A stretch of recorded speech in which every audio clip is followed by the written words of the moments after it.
became something to where you're thinking to yourself, did it really need to be 2 years for people to make a decision that he was lying about virtually everything and anything?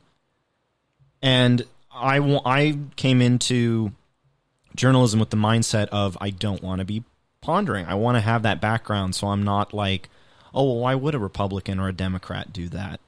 I know the histories of these ideologies, ergo I can determine why a decision would be made without needing to really nitpick. I'll still nitpick. I'm a journalist. I have to. In terms of my own personal experience, I'd say it proved pretty helpful in terms of understanding the political dynamics in Santa Clarita, which after this last election is the most purple that it's historically ever been. This was a district that voted for Hillary Clinton and yet kept its incumbent GOP representative at the time. And then 2 years later, removed that incumbent as well as our assemblyman with 2 Democrats, both of them. One of them, she worked with a nonprofit, and the other person, she was on one of the local school boards. And so trying to understand the shifting dynamics within Santa Clarita, noticing how people on the right in some areas were kind of gearing a little toward that, Trump supporter vibe, which they didn't have years ago.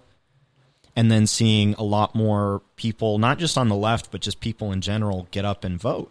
I knew people personally that this was their first election, and they zeroed it in on, well, I'm not in favor of Trump, so I'm going to vote for whoever's going to be trying to, either stop him or deride some of what he wants to do as president.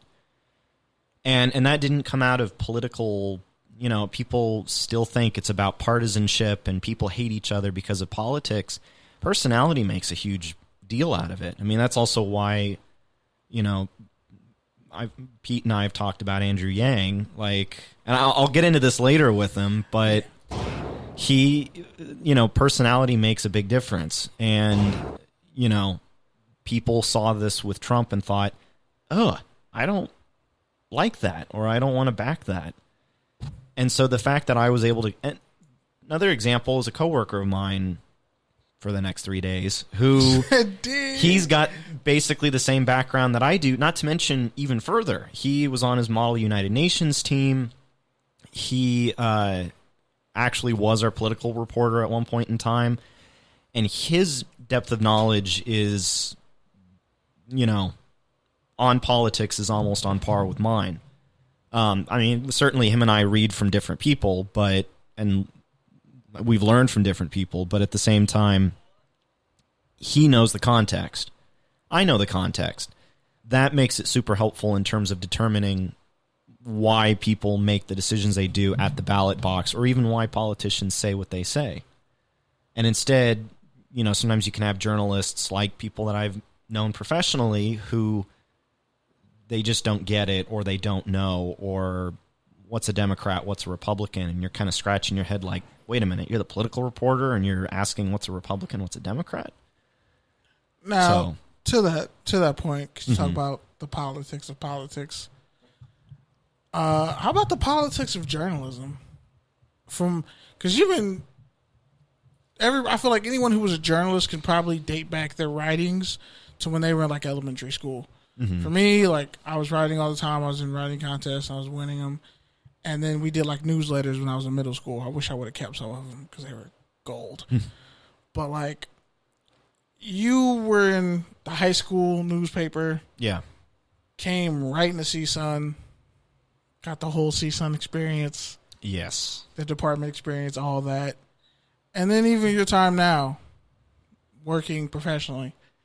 So how would you kind of describe the politics of journalism from someone who's a beginner, wants to get into it, someone who's in it and is learning the ropes and isn't a professional yet, and someone who is now blossoming into their own as a professional? How would you kind of describe that?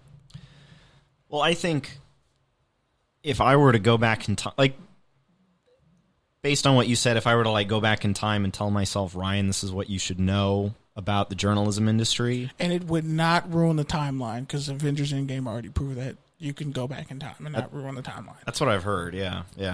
I forgot you haven't seen it. It's whatever. But I am Iron Man. But I know that spoilers. Or is it? But I think that every young journalist, they need to figure out what the business is like from behind the scenes, and I don't just mean the editing or the drama. I really just mean the stability of whatever aspect of the industry they're looking at, whether that's the production side, whether that's the kind of delegating side in terms of what's to be reported on and what isn't, and understand that it's not going to be, as much as journalism in recent years is all about the First Amendment and democracy and, phrases like democracy dies in darkness and stuff like that,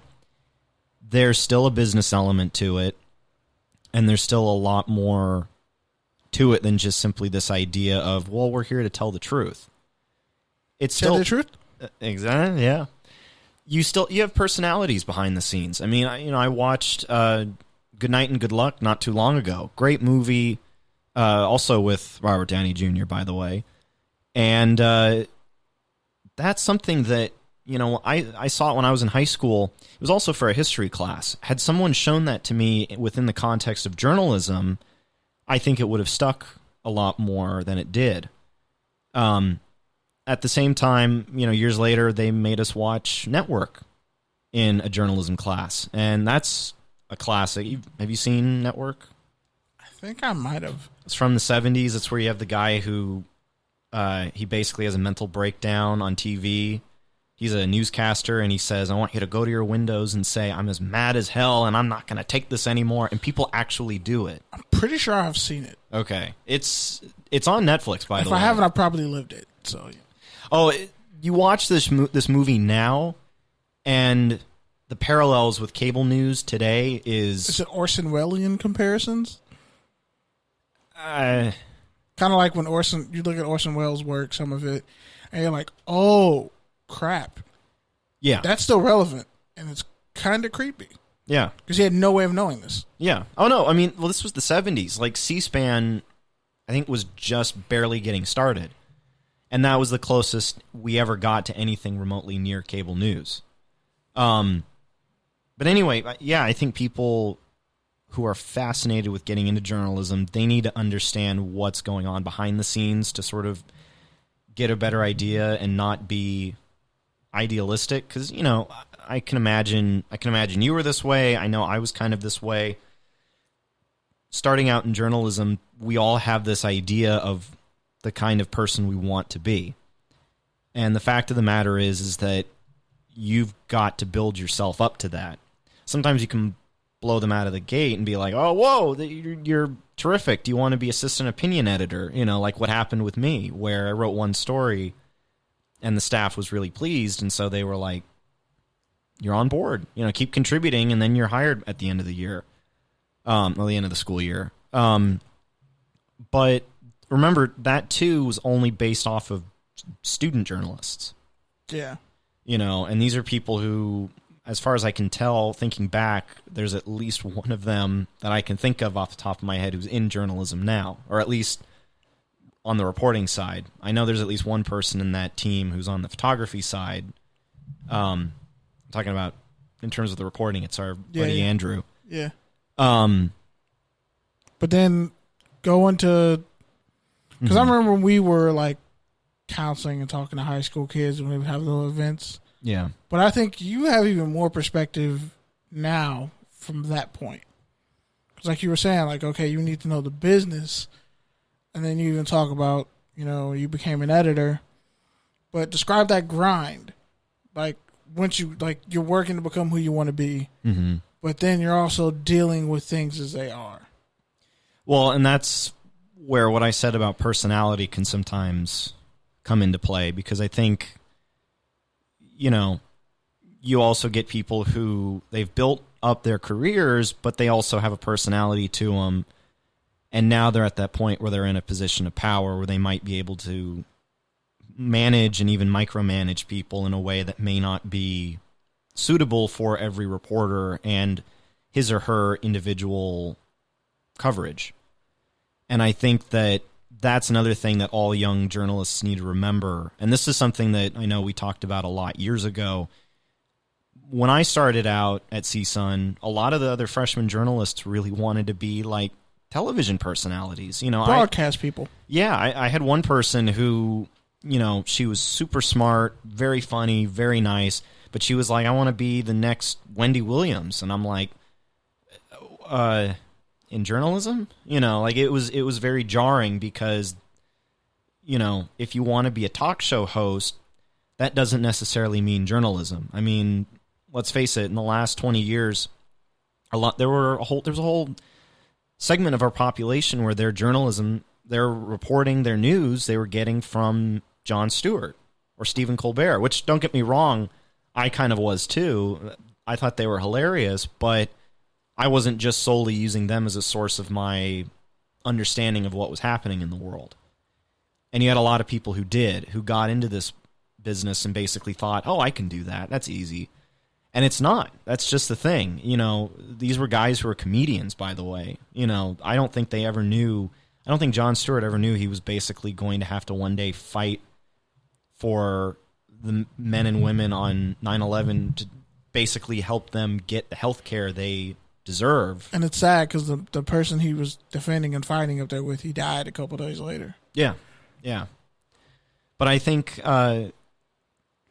you need to kind of get into the field with a little bit of an open mind. At the same time, you also need to do a lot of reading from people that have a very solid reputation and they're not contradictory in any way, because you can still have journalists that you like that they're kind of on the extreme side. They're good at what they do, but you can't then apply what they do to you and then replicate that because it won't come out the same way. True, but at the same time, you can also have, like, for example, who's one of the big go-tos in terms of who people aspire to for journalism? Bob Woodward. Because they don't actually go back and read or even watch All the President's Men, but they hear about him and they hear about what he did with Carl Bernstein and think, well, that's who I want to be. Now, what gets left out of that whole story is the fact that was 40 years ago. What's Bob Woodward been doing since? And before his Trump book came out, which I actually do recommend people check that out. It's actually only the Bob Woodward book that I have. I have seen All the President's Men. I've watched it. I love it. But you can't get into the field thinking you're going to be, bringing down corrupt presidents and, speaking truth to power. And especially in today's day and age where facts aren't facts anymore. And, you can have your alternative facts and whatnot. Or your fact-adjacent facts. Exactly. Or fake news. Or facts that people, they're widely accepted that they're facts. Mm-hmm. But then once someone who's just totally suffering from, not ignorance, but what's that term? When you essentially, damn it. It's not righteous indignation. I forget the term, but right. Cognitive dissonance. There we go. Yeah. There's a lot of people suffering from cognitive dissonance, and the people who consume media don't necessarily realize that it's two sides of the same coin. Sometimes, or the people that you see on Fox are probably friends with the people who work at CNN. They don't understand the relationships and everything behind the scenes. They only see what gets talked about, but they don't do any further research. They see a fact and they take it as fact, and their whole argument and their talking point is that fact. Correct. But they didn't actually do any other research. And this is something that I've had to deal with a lot in the last year in terms of people in my neck of the woods, where they get it from one source and one source only, ergo, oh, it's accurate. It's got to be right because it's coming from a news source.